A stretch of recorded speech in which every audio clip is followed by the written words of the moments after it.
किल्ल्याच्या वाघ दरवाजाजवळ आलेलो आहोत. वाघ दरवाजा हा किल्ल्याचा दुसरा दरवाजा आहे. हा दरवाजा पश्चिमेला आहे आणि ही दिशा जी आहे ती पूर्वेकडची दिशा आहे. म्हणजे त्यावेळेला राजगड तोरणा या भागातनं जर किल्ल्यावर येणारी लोक असतील तर ती लोक ह्या दरवाजाचा वापर करत होते. आणि समोर आता ढग आहेत ती दिसत नाहीये तिथे, पण तिथे पोटल्याचा डोंगर आहे आणि इंग्रजांनी त्या पोटल्याच्या डोंगरावरनं जो काही मारा केला किल्ल्यांवर, फक्त दरवाज्यावरच नाही केला तर किल्ल्यावरही गोळे टाकले. जवळजवळ 3000 गोळे इंग्रजांनी या सगळ्या 1818च्या लढाईमध्ये इथे टाकले. आणि याच्यामुळे दरवाजा, पहिले त्यांचं टार्गेट हे होतं की दरवाजा उद्ध्वस्त करायचं, कारण किल्ल्यातनं बाहेर पडता कामा नये किंवा आत किल्ल्याच्या बाहेरनं जर रसद येणार असेल, धान्य बिन्य ॲम्युनेशन जर आत येणार असेल तर ते थांबवता येतं.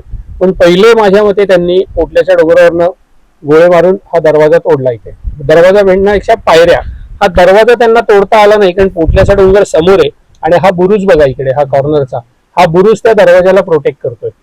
त्यामुळे दरवाजा एवढे गोळे पडले तरी सुद्धा हा दरवाजा इंटॅक्ट राहिला बघा. याच्यावर कुठेही दरवाजावर काही खुणा नाहीत पडल्याच्या वगैरे काही. पण ही खालची वाट मात्र जी आहे, आता इथनं आपण खाली गेलो की ह्या एक थोडीशी सपाटी दिसते तुम्हाला आणि त्याच्या खाली एक मधल्या लेवलला एक जंगल दिसतंय का तिथे, ते मधल्या जे लेवलचं जंगल, त्या लेवल पर्यंत खडकात खोदलेल्या पायऱ्या होत्या.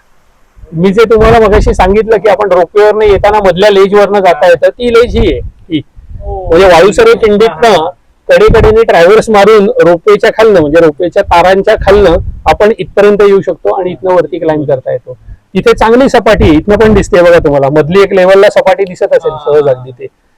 तर इकडनं वाट कशी होती बाहेर पडण्याची, तर इकडनं या कातळात खोदलेल्या पायऱ्यांवरनं खाली जायचं, खाली ती सपाटी आहे, इकडनं मग वाघोली मार्गे एक तर तुम्ही राजगडला जाऊ शकता किंवा मग तोरणा बिरण्याकडे, किंवा राजाराम महाराज जे गेले की ह्या बाजूने ते प्रतापगडला गेले आणि प्रतापगडावरनं मग पुढे ते जिंजीला गेलेले आपल्याला तिकडे दिसतात.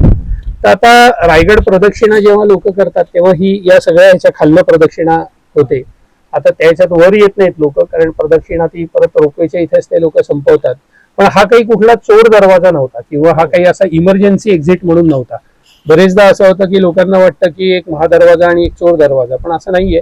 त्याला दोन दरवाजे आहेत. अगदी राजगड सारखाच याचा पॅटर्न आहे. राजगडला पण तुम्ही बघाल तर एक दरवाजा पूर्वेला आहे, एक दरवाजा पश्चिमेला आहे. गुंजवणी दरवाजा हा पूर्वेला आहे. गुंजवणी दरवाजा म्हणजे आपण ज्या चोर वाटेने येतो तो गुंजवणी दरवाजा नाही. गुंजवणी दरवाजा हा वेगळा आहे, बाले किल्ल्याच्या खाली आहे, पूर्वेकडे तोंड करून येतो.